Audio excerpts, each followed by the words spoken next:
English learners. Welcome back to another great lesson here at English Pod. My name is Marco. And my name is Catherine. So, Marco, today we've got a little bit of an unusual lesson because we're talking about hypothetical situations. Right, we're talking about a unreal situation or something that may happen or may not happen. Okay, so you're going to hear all about this in today's dialogue. We're going to hear it a couple of times. When we come back, we'll be breaking it down for you so you know all about these great phrases and how to talk about not real situations with your friends. Okay, next question. If Eric asked you out on a date, what would you say? Duh, I would say yes. Eric is the most popular kid in school. Okay, my turn. What would you do if you won the lottery? Let's see. If I won the lottery, I would buy 2 tickets for a trip around the world. If you buy me a ticket, I'll go with you for sure. My dad would freak out if I even mention a trip like that. All right, this is a good one. What would your mom say if you told her that you're going to get married? If I told her that, she would faint and have me committed. All right, so I think that was clear and, well, a very common situation. 2 teenage girls talking to each other about, boys and what would you do and da-da-da. Guys do this too, so don't just put this on the girls, okay? I don't think we do it like this, though. No, but it's actually a very popular game in the car to play, the what-if game. The what-if game, Yeah. Exactly. And that's exactly the topic that we want to talk about today is the structure what if, which is actually called a conditional. All right, so conditional because the result, the thing that happens, depends on something else. Exactly. So let's actually take a look at the words in today's language takeaway before we talk about all this grammar stuff. Language takeaway. Okay, so we'll start out with some basic words. They were talking about guys, and she said if Eric asked you out. Right? So to ask somebody out. Okay, so this might be a little bit strange because you think, okay, to ask is to ask a question. But to ask out, it's a fixed phrase. It's something you say. These 2 words go together, right? So I want to ask someone out. It means I want to invite someone on a date. On a romantic date, usually. So yeah, I want to ask him out to dinner, or he asked me out to the movies. Now, if I didn't want to ask somebody out on a romantic date, what verb would you use? I'd say you could invite someone out, but then again, it's always a little bit, you can say invite for someone if you're going to ask them on a date too. So Yeah. I'd say to ask out is always romantic, and to invite can be romantic or just friends. Okay, so to ask somebody out. Now, they were talking about other situations. Maybe they would go on a trip or something. And she said, my dad would freak out. This is a great phrase. This is something that I used a lot when I was a teenager. The word freak out? Freak out. So the verb to freak out means to be really angry or upset, or, it could be a good thing or a bad thing. But usually when we're talking about our parents, it's a bad thing. It's a bad thing. So they get angry. They start yelling at you. Yeah, so freak out means like overreact. All right. And the last word that we have on language takeaway today is committed. Well, let's look at the whole phrase. He says, she would have me committed. So this is actually being done to someone. Now, we did look at this word before, but basically for marriage, right? To commit to somebody, to promise. Yeah, but to have someone committed means that you're going to send them away to maybe a mental institution. Exactly. So this means they have psychological problems and someone else sends them to the hospital because they can't send themselves. Exactly. So it's always used to have someone committed, right? Right, because it's being done to them. They don't want it to happen. It's involuntary. Okay. So she had him committed. My mom's going to have me committed if I keep working 20 hours a day. Exactly. So that's the way you use it. And so now you have another way of using this verb. But now I think we should listen to this dialogue again. We're going to slow it down a little bit, and then we'll come back and look at this grammar focus that we want to talk about. Okay, next question. If Eric asked you out on a date, what would you say? Duh, I would say yes. Eric is the most popular kid in school. Okay, my turn. What would you do if you won the lottery? Let's see. If I won the lottery, I would buy 2 tickets for a trip around the world.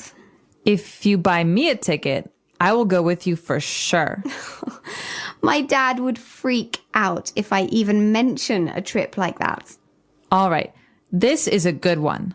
What would your mom say if you told her you were going to get married? If I told her that, she would faint and have me committed.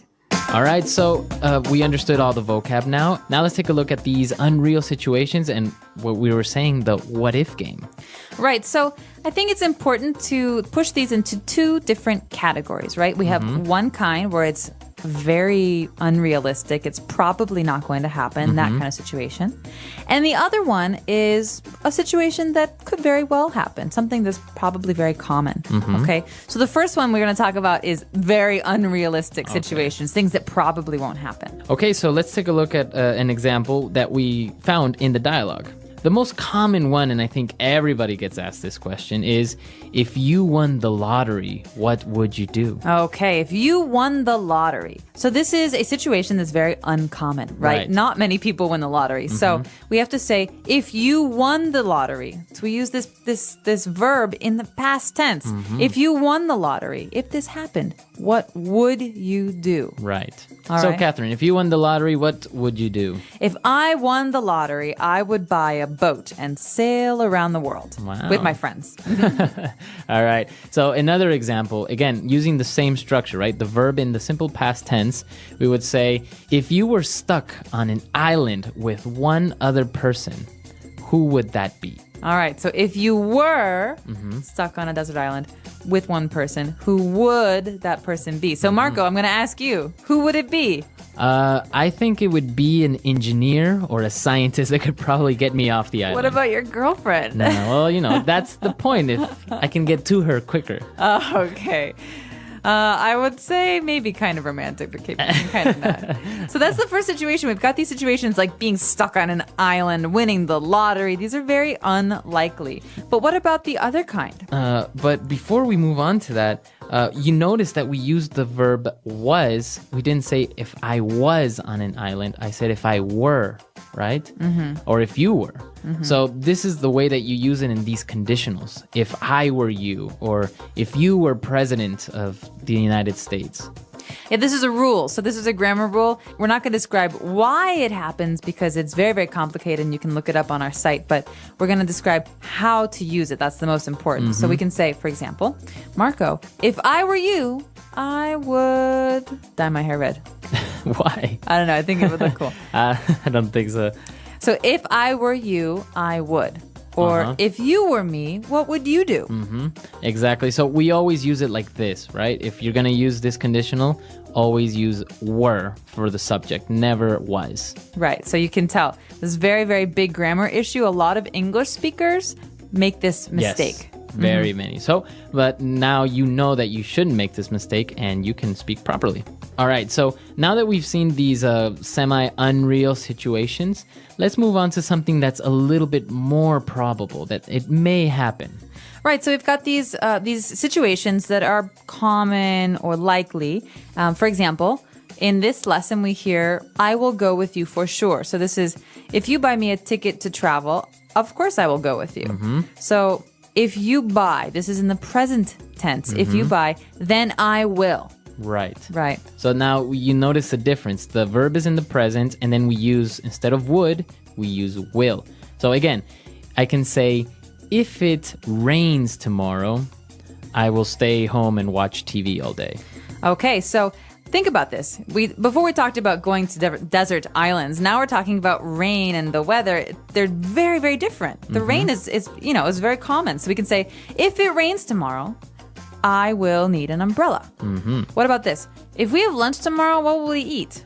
So we have lunch pretty much every day, right? Yeah, pretty much. So again, it's a situation that is very probable. So if we have lunch tomorrow, we will probably eat, I don't know, pasta, I think. I'm feeling like pasta tomorrow. Pasta? Yeah. Some noodles? Yeah. All right, so Marco, let's take another listen to some of these phrases and try and figure out, while you're listening, which kind of conditional it is, first or the second. Example 1. If it's sunny today, we will go to the park. Example 2. I would get a divorce if I were you. Example 3. Mary will be very sad if Joe leaves. Example 4. We wouldn't be so late if Nick drove faster. Very good. So we heard different examples, and the first conditional is the one that we mentioned is very probable, and the second conditional is the one that's not so probable. So they're very easy to distinguish. You don't really need to know the names, just know how to use them, right? Exactly. And so just remember, if you were me, what would you do? We've got these kind of pairs, these words that go together. And the other one is more common. It's if it rains tomorrow, I will bring an umbrella. Perfect. So why don't we listen to this dialogue for the last time, just to kind of reinforce everything, and then we'll come back and talk a little bit more. Okay, next question. If Eric asked you out on a date, what would you say? Duh. I would say yes. Eric is the most popular kid in school. Okay, my turn. What would you do if you won the lottery? Let's see. If I won the lottery, I would buy 2 tickets for a trip around the world. If you buy me a ticket, I'll go with you for sure. My dad would freak out if I even mention a trip like that. All right, this is a good one. What would your mom say if you told her that you're going to get married? If I told her that, she would faint and have me committed. So, Marco, if we talk any more about grammar, someone's going to have me committed. It is a little bit difficult to talk about grammar, especially on a podcast, because it's such a difficult topic and it's also kind of heavy, right? It is, but I'll tell you this. These are very, very common phrases. People use these all the time. We talk in hypotheticals very often. Yeah. So if you're asking for advice, for example, or if you're just playing a game in the car, you're going to encounter these, and it's very important to be able to know how to use them. So, and this is what we want to see now. Please come to our website at englishpod.com, and you have a million questions. You have a million hypotheticals that you can leave on our website. So let us know. Ask us the craziest, funniest, weirdest questions that you can, right? Exactly. And if you have questions about the stuff that we've been talking about, you're not really clear on some things, just ask us, because we're happy to answer your questions and give more examples on the website. All right. So we'll see you guys there. And until next time. Bye, everyone.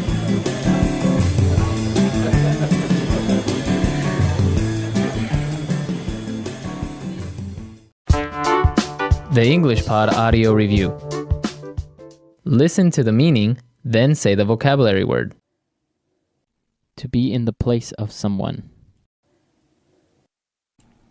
Be in your shoes. To lose one's nerve, become suddenly anxious. Freak out. An instance of spending the night as a guest at another's home. Sleepover. To request a date. Ask someone out. Suppositional, uncertain. Hypothetical. Put in a mental hospital. Commit. Rumor or talk of a personal, sensational, or intimate nature. Gossip. To join in marriage. Get married. To have dreamlike musings or fantasies while awake. Daydream. A romantic meeting. Date. Let's try that faster. Suppositional, uncertain. Hypothetical. To join in marriage. Get married. Rumor or talk of a personal, sensational, or intimate nature. Gossip. To have dreamlike musings or fantasies while awake. Daydream. To be in the place of someone. Be in your shoes. Put in a mental hospital. Commit. A romantic meeting. Date. An instance of spending the night as a guest at another's home. Sleepover. To request a date. Ask someone out. To lose one's nerve, become suddenly anxious. Freak out. Now say the word and hear it in a sentence. Ask someone out.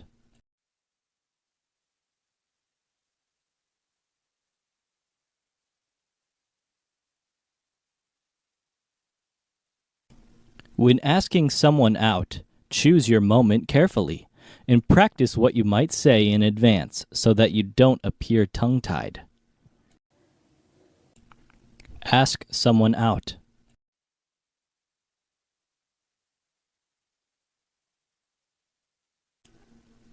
I heard you asked your new neighbor out on a date. Ask someone out.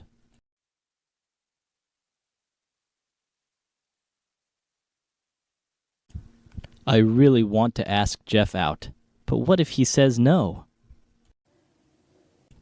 Freak out.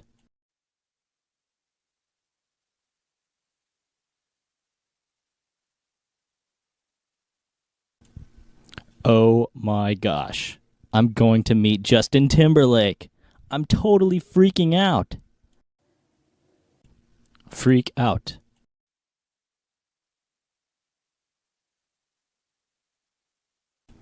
Why did you freak out when I told you I'd be late for dinner? Freak out.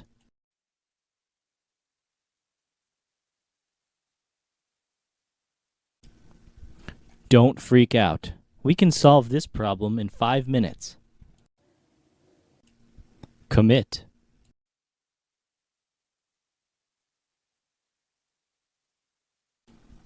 The judge had him committed to a mental institution. Commit.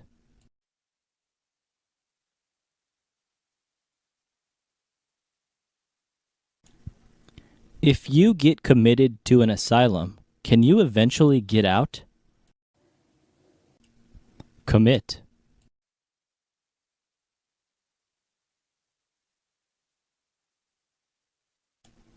He was committed to 50 hours of community service for his crimes.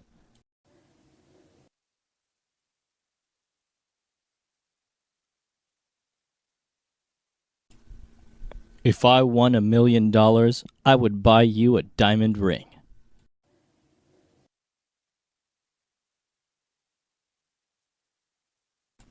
We wouldn't be so late if Nick drove faster.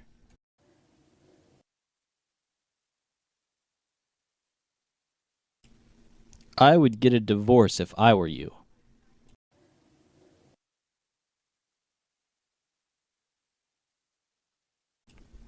If it's sunny today, we will go to the park.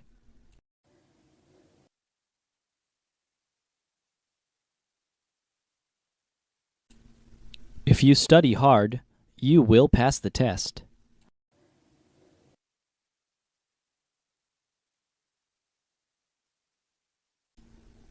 Mary will be very sad if Joe leaves.